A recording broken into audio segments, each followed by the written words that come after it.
Hello, everyone, and welcome to the Maryland Living Podcast. I'm John Reynolds. I'm here with my partners in crime, Pete FETTIG, Megan Burke, and our special guest today, John Bullough, with Severn View Custom Woodworks. Yeah. Thanks for being here, John. Very custom woodworks from what I'm seeing. We're looking at your website right now, my friend, and that is some quality work right there. Definitely. Really appreciate you saying that. Yeah. Yeah. We pulled it up earlier and they were like, this is legit. Legit. No, it really is. Yeah, it's really nice. Now, John, is this your main thing? Is this your main gig? It is. It is now. It started off as a side hustle, but it is as of last May. This is my full-time thing now. Congratulations, man. That's Very great. cool. That's great. Cool.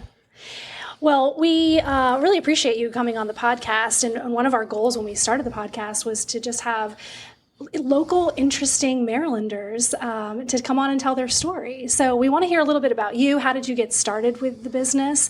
And just maybe a little bit about you personally. Well, thank you for considering me an interesting Marylander. First of all. So to tell you about myself, not originally from Maryland. I grew up in the Northeast in Connecticut.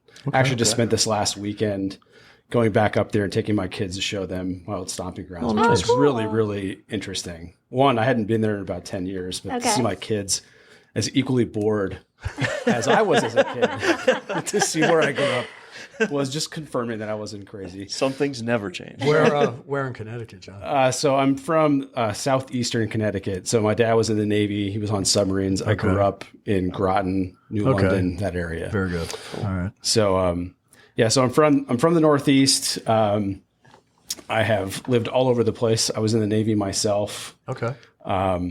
Prior to being in the Navy, I had a short stint in the music industry. So I studied sound recording technology in my undergrad and tried to pursue that. We should have had him here earlier. Maybe you could help us with this podcast. We always struggle with the setup on this. Technical difficulties. Well, now we know. And then That's cool. something else you guys have in common. I was joking earlier that both of John and John have 4 children. And also John was in the music industry for a long time. Well, I was in too. a band. Okay, well, that's the same That's thing. still, Yeah. that counts. That's music. Yeah. Our names aren't identical because He's missing the H. he's missing the H, and I can tell. There's something missing. John, I went to Starbucks once and ordered my coffee, and they said, "What's your name?" And I said, "John."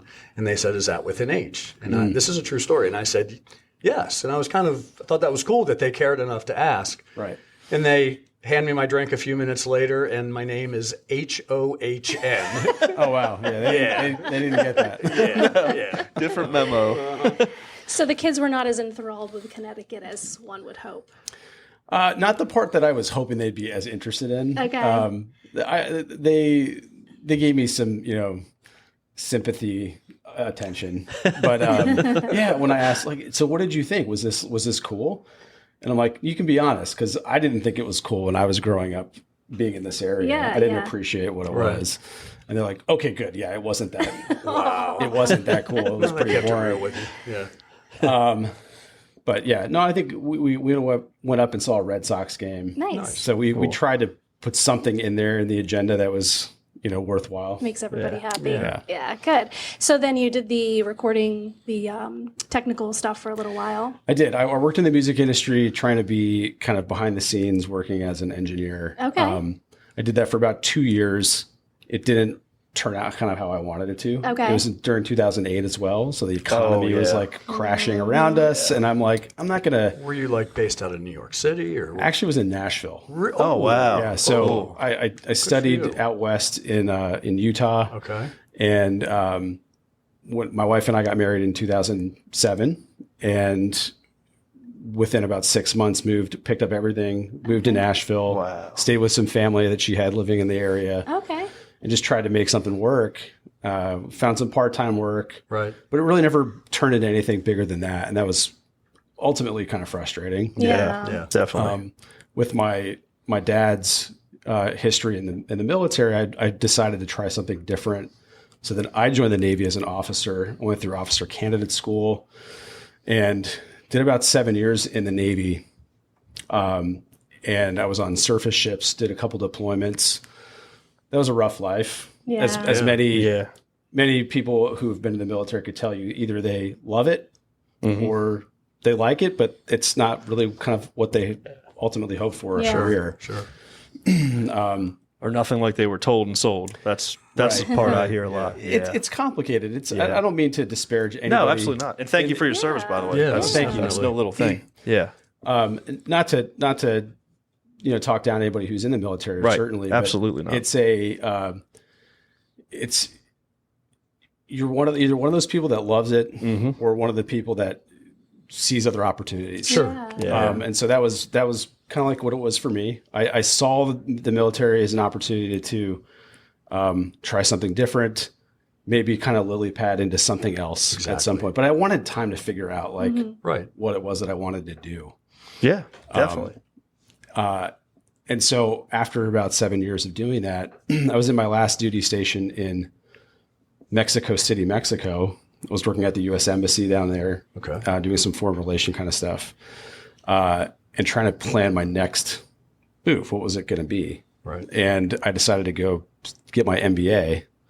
So I left the military to go get my MBA full time, use the GI Bill to do that. Nice. And I left the military in 2016 to go do the 2-year MBA. Left that to go then work in corporate America. And that, I came up here. Actually, that's what led us to move to Maryland. Really? Okay. That was in 2018. I worked for M&T Bank as a loan officer. Yeah. Okay. Relationship manager out of the Annapolis office. Okay. Some really great people working there. Ultimately, that was not the industry for me either. Right. I had another little pivot in corporate America to go work in tech. I was managing a team for a large tech company called Qualtrics. Okay. And there was a team of about 20 people that I was managing who were kind of implants at other large companies and helping people at those companies run their programs. Right. At that time, that's when I was working on starting 7Review Custom Woodworks. Okay. And about 2 years into doing that is when I finally left Qualtrics to pursue this full time. Okay. Sweet. Cool. Yeah. What made you want to get into woodworking?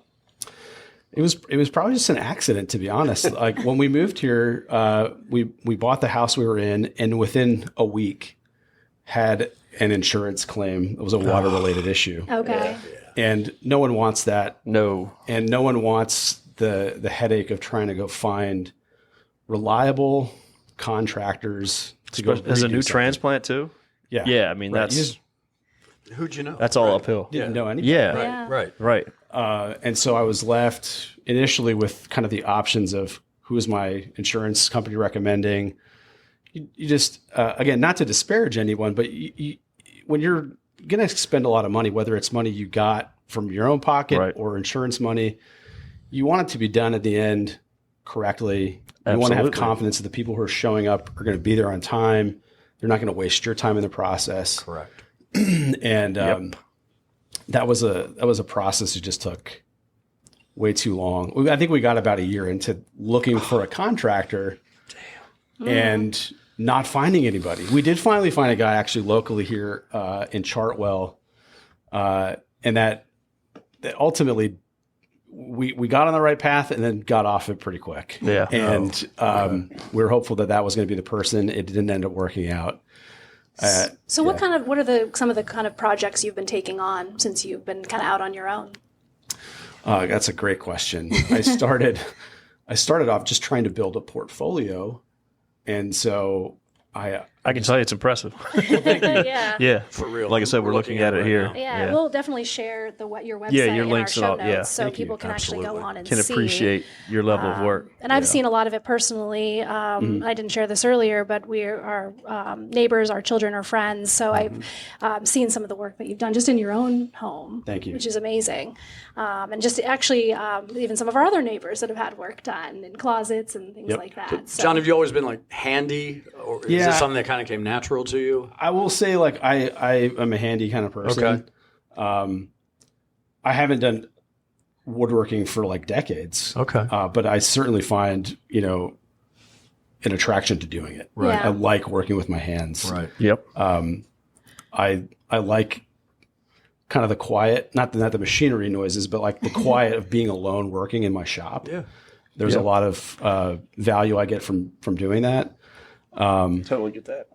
But I remember if going back to the discussion about where did I come from, I remember being in high school and taking one class in particular that you would have thought would never have mattered.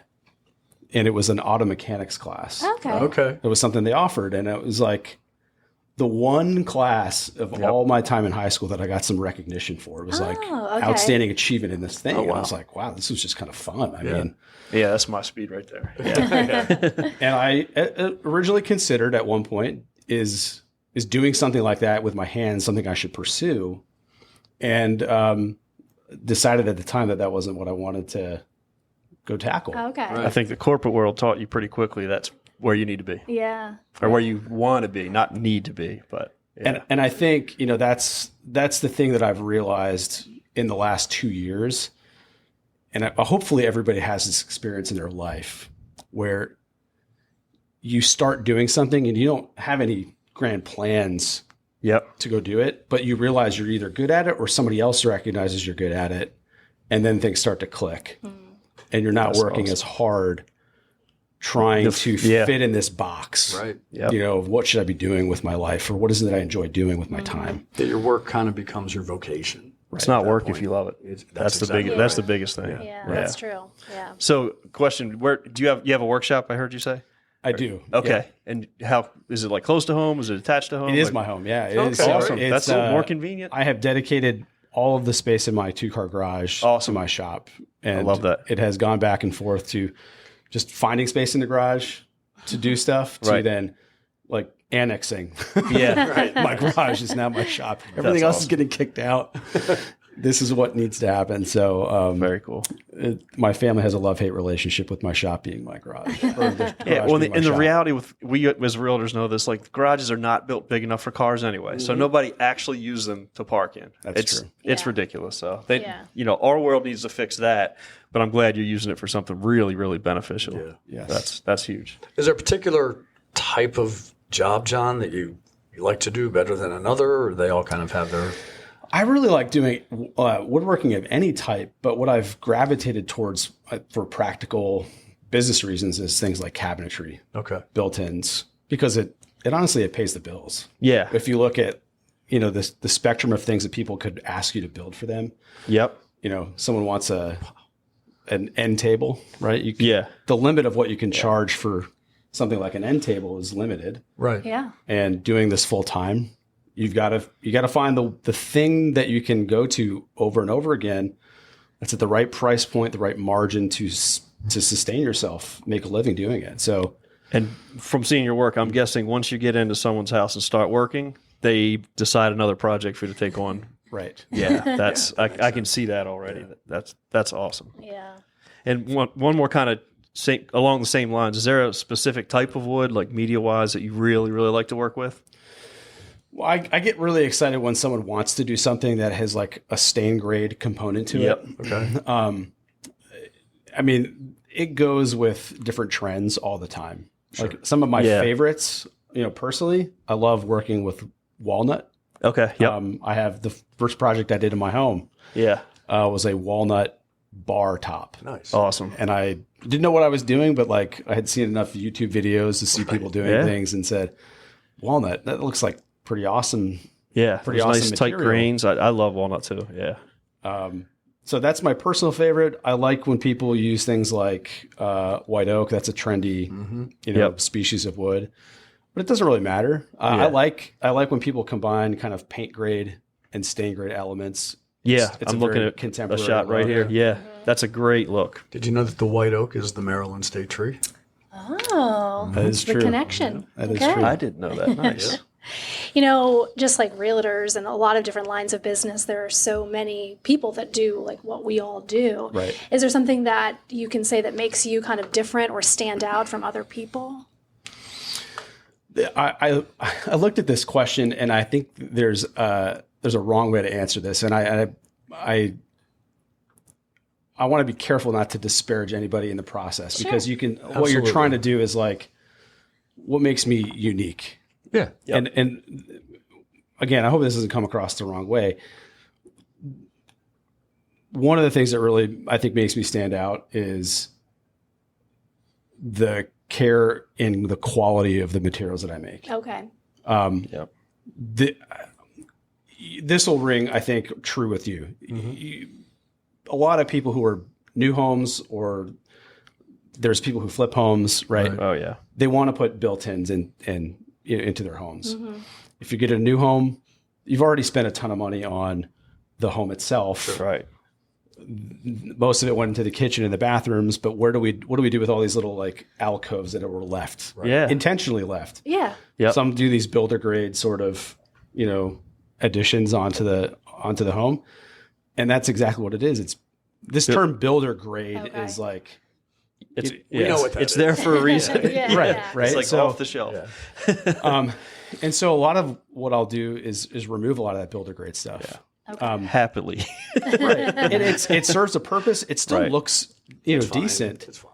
But when someone's like redoing an area in their house and they want, it to look spectacular, They're forever home at that. right? Yeah. They're going to invest. That's what I do for them. I get people calling me all the time about like,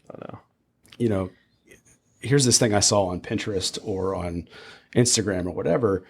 And that's exactly what I can do for them. I can take that vision for them and put it into practice. Yeah. You can clearly see a huge difference. We're walking through homes all the time and see what the builder You know what grade- you're looking at. Yeah, exactly. you can tell right away. Obvious difference. On your website, there is a walnut top. I'm guessing bar. is that you? That is mine. That's what you're talking about. That's In what full that's transparency, actually what I that was is my basement. I was envisioning that already. It is. Oh my Yeah. gosh, Yeah. that's epically awesome. Thank you. What advice would you give to someone who kind of wants to get started in maybe this field or any field, since you kind of have followed your dream and sort of found your purpose? What would you tell someone else who wants to do the same thing? I think you have to just start. I think getting the first step, like you're going to go on a long journey. You're going to climb a mountain. This is very, cliche to say, but like the first step is just taking the first step. Yeah. It's very difficult. If you go back to this discussion about when I started in the music industry, there was a time before I decided to go to the Navy where I thought maybe I can leave the part-time job I'm working in right now and start my own studio. And that went through my head.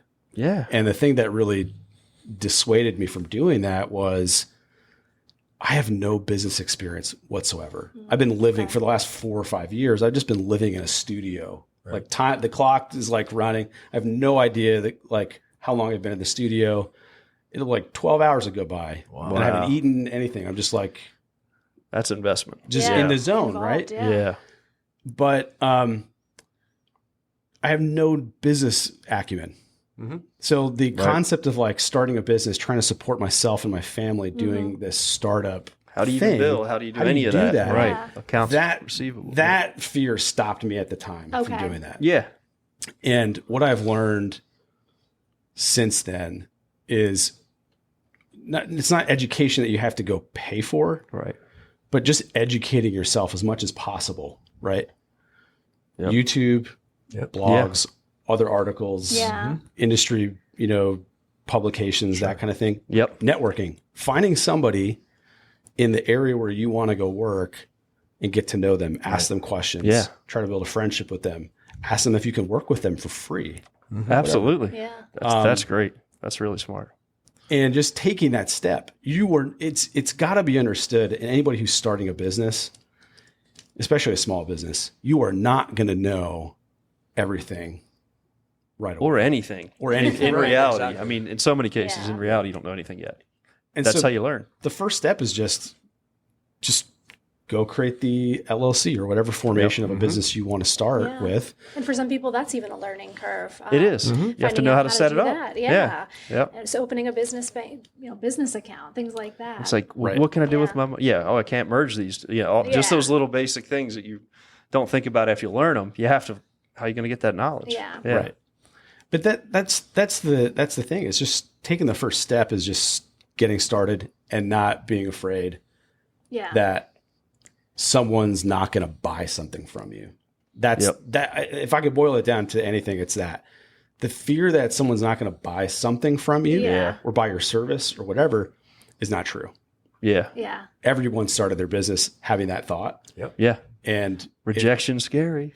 Well, we talk a lot about, in the real estate industry, we talk a lot about limiting beliefs. And failing forward. Right. Those are two failing concepts. forward, And we tend to, we think that we're so all powerful that we can predict our demise. Like we know that it's going to end badly. Right. So because we quote unquote know that, we don't take that We don't first even get step, as started. John Yeah. mentioned. Yeah. Yep.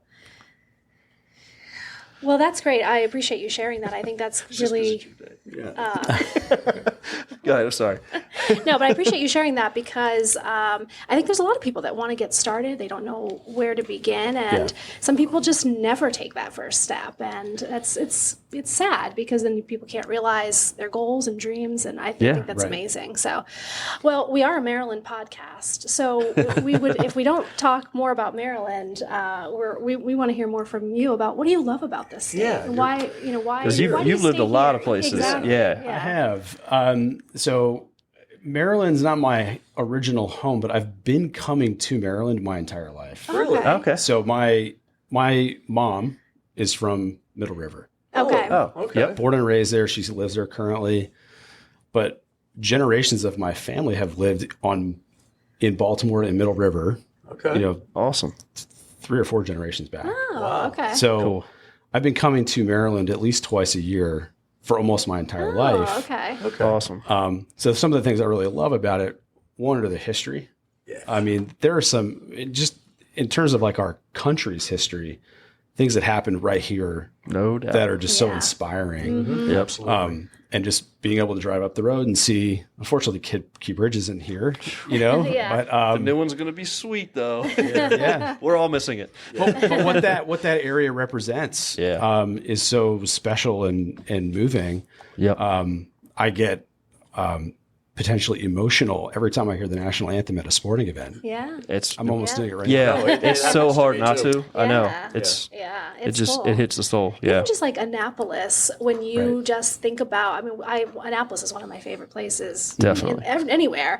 And just knowing when you're standing near the Capitol, just what has occurred there Right. is huge. Yeah, you can feel the history there. Seeing the flags. George and- Washington resigned his commission there. Yeah. Yeah, Yeah. it's amazing. Yeah. Yeah. It's very cool. So, yeah, well, that's cool. I didn't realize that you had like ties back to Maryland. I do. I have very, very deep ties to Maryland. Putting our own roots down here has been great for us. We've got family nearby.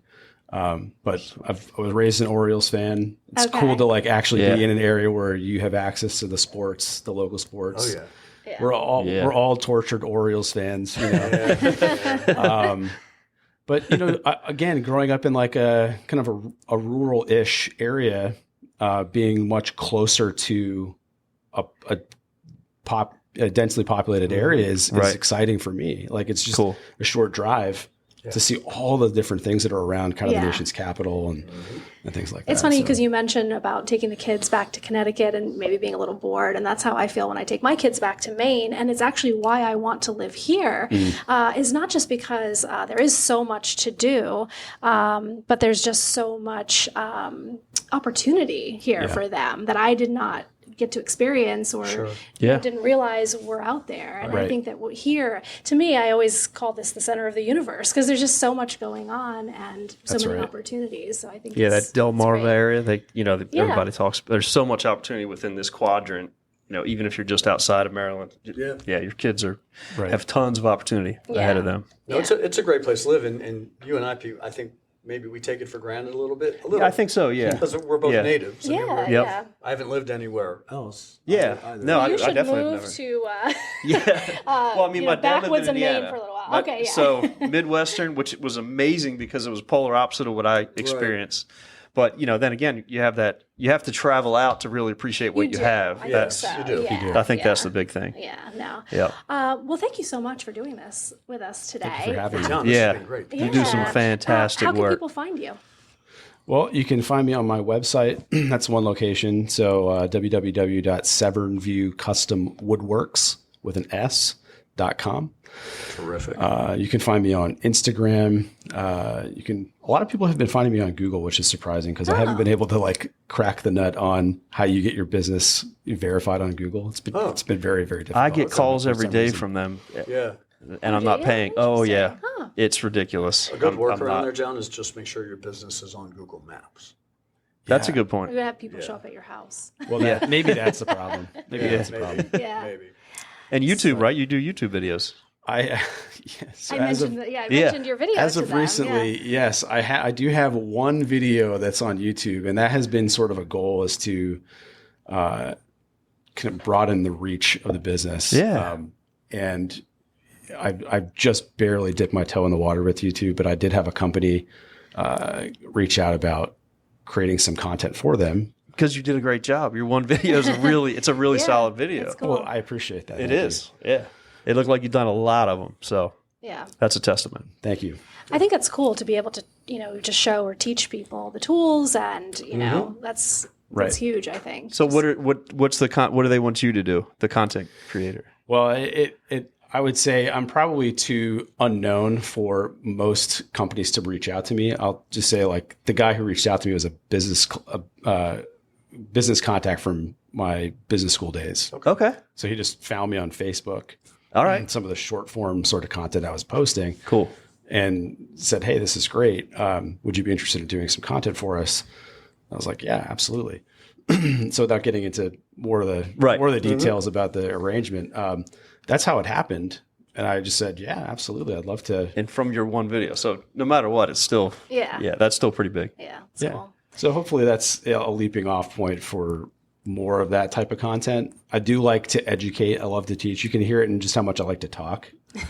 Well, I feel like we're cutting you off too much. So. Well, I could get going. No, it's good. It's good stuff, really. Definitely. Well, again, thank you so much for coming in and for your time. And we will definitely be sharing your website. We'll put all of your links in our show notes. In our show Thank notes. you so much. Yeah. Absolutely. And hopefully you'll be hearing from some of our listeners to get some of this woodworking, this custom woodwork in their house. I don't know if Megan told you, but she's our luxury specialist. Oh, my so gosh. we have, she's got some of the clientele She that makes would us really, call her that. really want to connect with you. Only once, So- and it's stuck. I mean. Kind of stuff. And also, John, thank you very much, because what I just realized is you are our guest on our 20th podcast. 20th Cool. Oh, wow. Awesome. Yeah. Nice. Yeah. That's So awesome. thanks. I'm honored to be on this milestone podcast. Yeah. Well, thank you again. We're honored to have you. Thank you Thanks for for your having time, me. seriously. And your great work. I mean, I'm really blown away. It's I awesome. appreciate it. That's good. Catch you right downtown. If you said no, it'd be a pity.